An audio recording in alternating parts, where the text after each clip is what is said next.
여러분, 안녕하세요. 어느덧 26년 새해가 밝았습니다. 모두들 새해 복 많이 받으시고요. 새해가 된 기념으로 작년 25년에 가장 잘 읽은 책들을 한번 결산해보려고 합니다. 이렇게 7권의 책을 제가 준비를 해왔는데요. 한번 첫 번째 책부터 볼게요. 제가 가장 첫 번째로 떠올랐던 책은 한없이 투명에 가까운 블루, 무라카미 류의 책인데요. 이 책은 전에도 동영상을 올렸었는데 내용이 좀 청춘을 헤매는 청년들의 이야기예요. 같이 무리지어 어울려 다니면서 난교를 하거나 마약을 합니다. 굉장히 힘든 삶을 살고 있는 그런 아이들이 뭉쳐 다니면서 쾌락을 즐기는 내용인데, 제가 이 책을 베스트로 꼽은 이유는 그 내용이 되게 퇴폐적이고 교훈은 하나도 없고, 뭐 이런 얘기를 소설로 냈지? 뭘 말하는 거지? 라고 느끼실 수 있을 것 같은데, 저는 거기서 되게 이때까지 느껴보지 못했던 향수나 어떤 내가 가보지 못한 곳에 대한 그리움까지 느꼈었던 것 같아요. 그 무라카미류가 이 책을 전개하는 방식이 저는 굉장히 세련됐다고 말하고 싶은데, 내용이 말씀드렸다시피 굉장히 더럽고 폭력적이고 좀 불쾌합니다. 그런 줄거리 안에서 되게 보석이 가끔씩 하날 하날 숨겨져 있는 것처럼 그렇게 뭔가 박아놨거든요.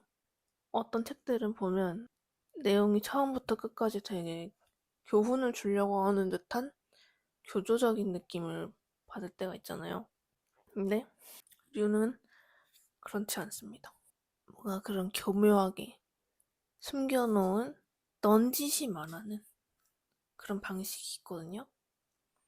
제가 생각나는 거는 어떤 두 젊은이의 대화인데, 한 친구가 이래요. 본인은 나를 본인이라고 칭하면서 막 말을 해요. 본인은 뭐고 본인은 뭐야 이러면서. 친구가 듣다가 짜증이 난 거예요.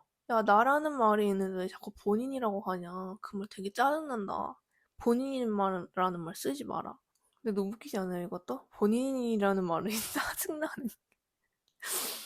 그래서 그 친구가 본인이라는 말이 뭐가 어떠냐. 우리 엄마가 써가지고 내가 쓰는 거다. 네가 아는 그 여자, 우리 엄마. 우리 엄마가 자기를 본인이라고 칭하면서 말한다. 나도 본인이라고 할 거다. 근데 이런 대화가 그냥 잠깐 나오고 이렇게 지나가거든요. 근데 굳이 그 대화를 왜 넣었을까? 이 청년들이 좀 본인을 찾아가는 그런 여정이라는 거를 말하고 싶었던 게 아닐지. 그래서 그런 방식에서 굉장히 저는 많이 마음에 들었고요. 이런 부분이 또 몇 부분 나오거든요. 여러분들도 감상하실 때 한번 그런 부분을 확인해 보시길 바랍니다. 그리고 비슷하게 갑자기 마약에 다들 취해 있는데 어떤 한 대화가 마음을 울린다든지, 나는 이제 내 인생은 이제 망했으니까 내 돈으로 네가 좋아하는 악기를 사주겠다. 뭐 이런 대화도 있고요. 되게 철없어 보이는 그 청년들, 또 그 쾌락을 멈추지 않고 싶어 하는 것처럼 보이지만 다들 어딘가로 돌아가고 싶어 합니다. 집도 없고 엄마도 없는데 뭔가 돌아갈 곳이 없는데 돌아가고 싶어 해요, 어디론가. 그래서 되게 그런 이름 모를 그리움에 대해서 본인 누구인지 그게 진정한 나, 그 다음에 행복을 찾고 싶은 마음이 아닌지 그런 생각이 들게 해줬던 책이고요. 그리고 제가 25년도에 읽었던 책 중에 유일하게 눈물을 흘릴 뻔했던 책도 이 책이에요. 마지막에 이 책 컨셉 자체가 주인공이 내 이런 얘기를 책으로 내고 싶다 라고 말을 하면서 이 책이 이 주인공이 쓴 그런 컨셉이란 말이죠. 근데 그 편지에 이제 그 여자친구한테 편지를 쓴 건데 내가 너를 만날 수 있다면 다시 한 번만 만나고 싶다. 근데 이런 편지를 썼다고 변했다고는 생각하지 말아줘. 나는 그때랑 똑같으니까. 이런 말이 있는데 저는 그 편지를 읽고 왠지 눈물이 나더라고요. 아마 못 만날 것 같아요. 못 만날 것 같은데 한 번만 만나고 싶다고 그렇게 이야기하고 그 다음에 나는 변하지 않았다 이런 말을 하는 게 이 감동 포인트가 정확히 어디서 오는지는 저도 모르겠어요. 어쨌든지 그 편지는 계속 두고두고 생각이 났었던 기억이 나네요. 그리고 이거는 굉장히 불쾌한 얘기인데요. 그 주인공이 편지에다가 뭐 이렇게 뭐 책을 낸다고 막 그랬잖아요. 이게 그 주인공이 쓴 책이라 했잖아요. 그때 내가 책을 내면 리리 네 얼굴을 표지를 하고 싶다. 이렇게 얘기를 했거든요. 근데 요즘 나오는 이 한없이 투명에 가까운 블루의 표지는 리리의 얼굴이 없어요.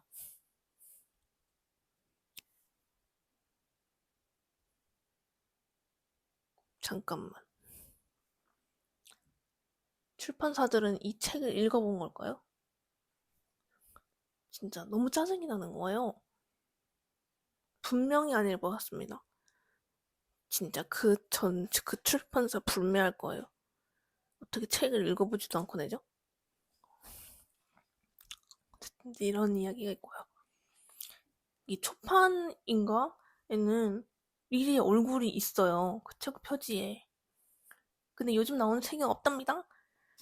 참고하세요. 그리고 그 책은 사지 마세요. 하이, 그 다음에 두 번째 책은 함수 도미노 마이카와 도모히로. 이 책은 희곡인데요. 굉장히 재밌는 희곡입니다. 이 책이 되게 작고 얇아요. 그렇지만 재밌어서 또 이틀 안에 다 읽었었는데 이게 어떻게 보면 믿음에 관한 책이거든요. 이야기가 굉장히 흥미진진한데 처음에 어떤 사건이 일어나요. 어떤 남자, 그 남자의 남동생, 남동생의 여자친구 이렇게 아마 셋이서 길을 걸어가고 있는데 그 형이 겁나 큰 트럭에 진짜 빵 치이게 되거든요. 그러면은 그 사람은 다치거나 죽거나 해야 되잖아요. 근데 보니까 한 군데도 다친 데가 음씨 완전 멀쩡한 거예요. 이게 말이 안 되잖아요. 그래서 그 사건을 목격한 사람들을 모아가지고 그 사건을 조사하기 시작하는데 이게 바로 그 내용을 담은 게 이 책이고요. 이제 막 수사를 하다가 도저히 이게 초현실적인 이야기니까 이거는 논리로 풀 수 없다. 현실의 논리로 풀 수 없다.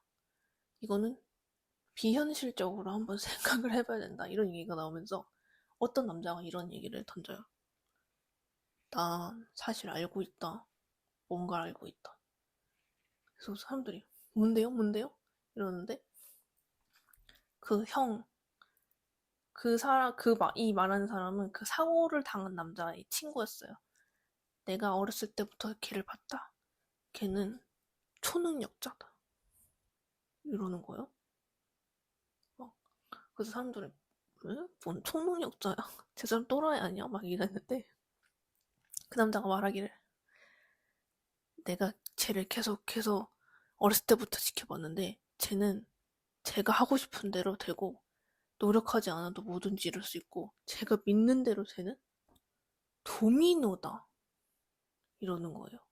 그 도미노라는 게 약간 초사이언 같은 느낌? 자기가 믿는 대로 정말 다 현실을 이룰 수 있는 그런 사람을 도미노라고 그 작 안에서 그러거든요. 사람들이 당연히 이제 의견이 나뉘어지죠. 무슨 말도 안 되는 소리 하지 마세요. 근데 또 어떤 사람들은 정말 근데 그게 아니면 설명이 안 되지 않습니까? 어떻게 트럭에 그렇게 치였는데 한 군데도 다치지 않을 수가 있습니까? 이러면서 막 믿을 사람과 믿지 않는 사람이 이렇게 나뉘고 그래서 막 어떤 사람이 믿어보려고 하는 사람은 막 믿지 말라고 막 하지 말라고 막 그러는 거예요. 그러니까 믿음을 말리지 말라. 저는 그 메시지도 되게 재밌었고 막 그 남자가 도미노인지 아닌지 그런 실험을 해보는 내용도 되게 재밌고 마지막에 결말이 좀 충격적이고 반전이 있거든요. 그래서 여기서 한번 컷! 넘어갈 사람은 넘어가시고요. 제가 결말을 말씀드릴게요.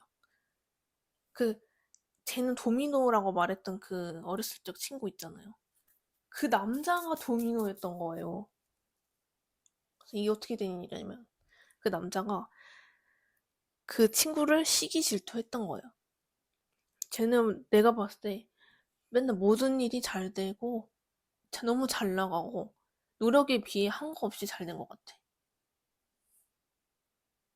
너무 행운이 따르는 남자예요, 쟤는. 쟤는 뭘 했는데 저렇게 잘 될까?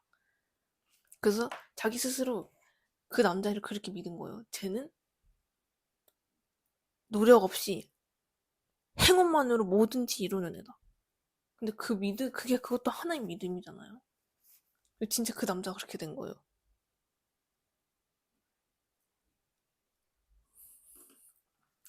이런 반전이 너무나도 재미있었던 희곡이고요. 네. 이렇게 흥미진진하게 읽는 책들이 별로 없잖아요. 두 번째 추천 끝. 세 번째 추천은 이거는 만화책이에요. 이건 정말 누구에게나 추천할 수 있는 그런 만화책인 것 같은데 지오라마 보이 별 파노라마 걸 오카자키 교코의 만화책입니다. 이 제목에 꼭 여기 별이 들어가야 되거든요. 귀엽죠?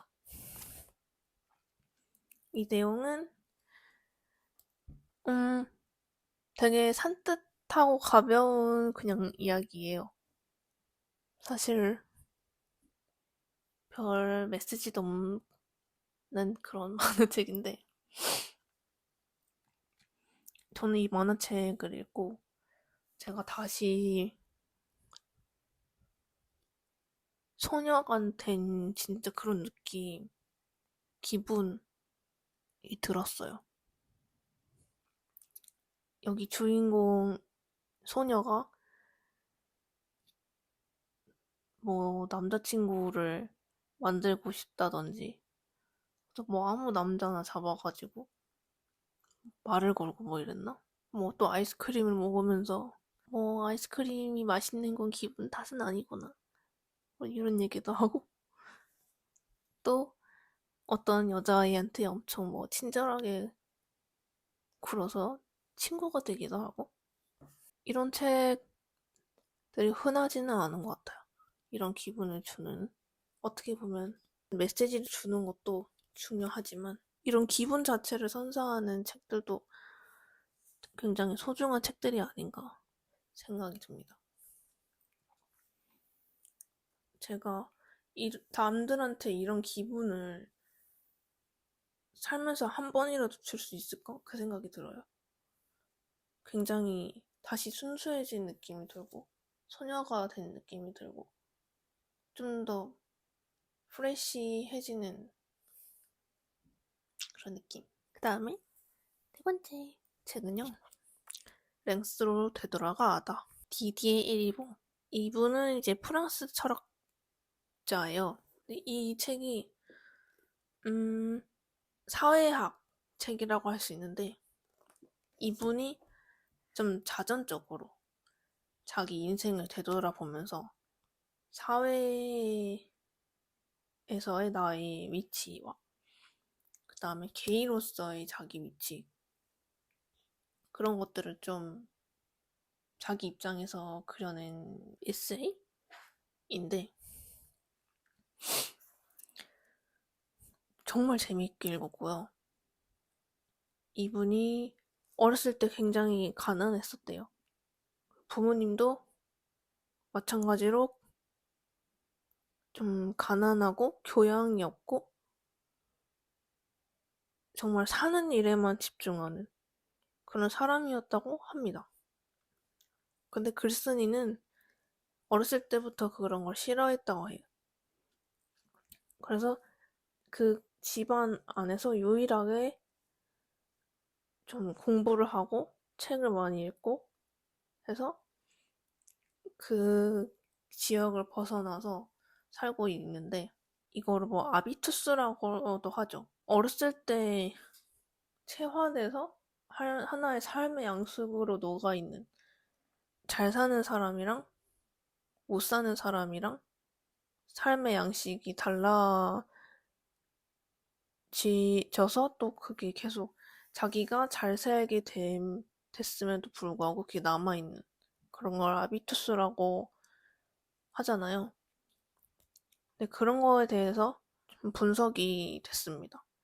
자기가 아무리 교수가 되고 공부를 하고 잘난 사람들이랑 어울리고 그래도 자기 마음속에는 자꾸 그게 남아있더래요. 그 어린 시절로부터 도망가려는 그런 마음. 아직도 나는 거기서 벗어나지 못하고 자꾸 다른 사람과 나를 비교하는 마음이 들고 저는 그 사회 인류학에 조금 관심이 있는 분들이라면 되게 재밌게 읽으실 책이라고 생각합니다. 디디에 리봉이 굉장히 지금 정의하는 걸로 말하자면 거의 극좌파예요. 그래서 그 잘 사는 사람들을 일단 굉장히 싫어하고요. 되게 그 이유가 설득적으로 느껴지는 그런 말이 나와요. 잘 사는 사람들도 마찬가지고 못 사는 사람들도 마찬가지고 자기가 못 받은 것만 생각하고 자기가 뭐를 아래 사람들한테 뭘 하고 있는지는 생각을 안 해본다. 근데 사실 그게 잘 살게 될수록 그런 게 더 많아지겠죠? 그래서 저도 어떻게 보면은 지금 점점 더 잘 살게 되고 있는데 그런 것들을 조심해야겠다고 생각을 했습니다. 어른이 돼도 이런 마음을 잃지 않기를 스스로에게 바라고요. 그 다음에는 이거. 이거는 유튜브를 아예 하나 찍었었죠. 프린스 오브 다크니스 허구의 생산과 증폭의 가능성에 대하여 류한길. 이 책의 요지는 현재가 미래의 가능성을 맞게 두지 말자. 고정된 프레임을 모두 깨버려라. 이것도 굉장히 진보적인 책인데요. 이 책이 재밌었던 이유는 이 프린스 오브 다크니스라는 영화 하나를 잡으셔가지고 그 장면을 비유적으로 하나를 딱 잡으시고 자기의 논지를 이제 이어붙여서 전개를 하시는데 여기서 이런 얘기를 할 수 있구나. 응? 약간 이렇게 생각이 들 수 있지만 읽다 보면 너무나도 설득이 되는 그런 재밌는, 그리고 굉장히 창의적인 그런 책이었거든요. 독립출판과 아주 잘 맞는 그런 글이 아니었나.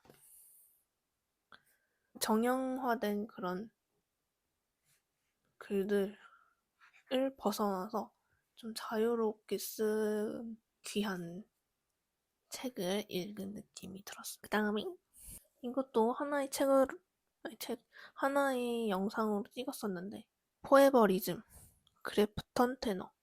과거를 잃어버리지 않으려고 하는 사람들.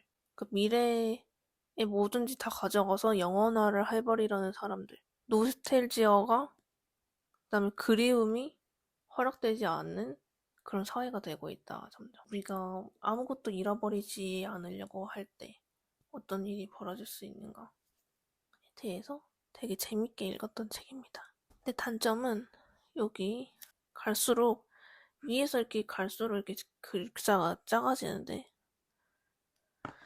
가독성이 똥입니다. 그 다음에 향상. 며칠 전에 다 읽은 책인데요. 이게 나탈리 사로트. 이것도 프랑스 책인데 제목에 이끌려서 샀었거든요. 그리고 이 향성이 뭐 경향성처럼 기질이랑 그런 거를 나타내는 그런 단어잖아요. 그래서 이게 우리의 의식과 상관없이 뭐라 규정할 수 없는 움직임, 의지와는 무관한 본능적인 움직임을 뜻하는 단어라고 하는데, 이 책이 정말 좋았던 이유는 이게 하나의 이야기가 아니에요. 21개인가? 의 짧은 글들이, 24개다. 글들이 엮어져서 나온 건데, 그 하나하나의 에피소드라고 해야 되나? 거기에도 주인공이 없는 느낌? 그녀와 막 그가 있는데, 그녀와 또 그들은 다 다른 사람들이고, 그들이라는 존재가 나오는데, 그들이 나타나면 또 반응을 어떻게 하고, 그 하나하나 에피소드가 줄거리도 아니고, 읽으면은 이게 무슨 소리지? 이런, 읽어도 이해가 안 돼요. 처음에는. 근데 이거를 제가 너무 읽다가 이해가 안 돼서 봤는데, 하나의 움직임이라고 보면 된다는 거예요. 사실 우리가 기억할 만한 것, 그 다음에 서사가 될 만한 것들을 글로 적잖아요. 근데 이거는 어떤 사람의 향성을 보기 위해서는 기억될 만한 것, 그런 것들이 그 사람을 말해주는 게 아니야. 그 사람의 무의식적인 그런 움직임, 경향, 의지와는 무관한 그런 본능적 움직임, 이야기되지 않는 것들, 재빨리 휘발되는 그런 것들이 그 사람에 대해서 진정으로 말할 수 있다는 거예요. 너무 공감이 가지 않아요? 그래서 여기서 또 한 번 생각을 해볼 수 있는 게, 내가 지금 글로 옮기는 것도 내가 기억하고 있는 것이 사회로부터 그게 기억될 만하다고 배워서 그런 게 아닐까? 이 생각도 드는 거예요. 기억될 만한 게 만약에 전혀 다른 부분이었으면은 또 다른 내가 되어 있지 않을까? 다른 사회가 되어 있지 않을까? 이 생각도 들고요.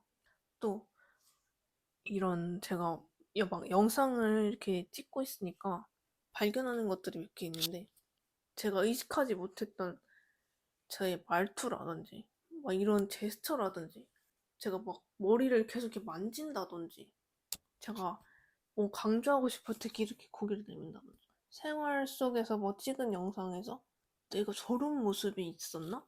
이런 생각이 든다든지, 사실 그게 진짜 나를 말해줄 수 있는 그런 게 아닐까, 그런 생각을 했어요. 뭔가 기억이 될 만한 건 사람들도 모두 기억이 될 만하다, 이런 게 인정을 해주기 때문에, 내가 나라고 말하고 하는 거는 내가 나라고 기억을 하고 있는 거기 때문에, 그게 사회적으로 공통된 기준을 가지고서 그렇게 나라고 말하는 게 과연 나일까? 제가 지금 무슨 말 하고 있는지 아시는 분? 어쨌든지 제가 말을 잘못해서 죄송하고요. 이런 생각이 들게 해준 책이었고, 사실 되게 어렵거든요. 말도 어렵고 막 문법도 되게 이상한 것도 있어요. 근데 이게 하나의 향성이고 경향이라고 생각하면서 다시 읽을 만한 그런 책입니다. 자, 그래서 25년 제가 재밌게 읽었던 7가지 책은 이렇게 되고요. 다른 분들도 한번 읽어보시고 이런 재미를 느끼셨으면 좋겠습니다. 그러면 새해 복 많이 받으시고 모두들 안녕!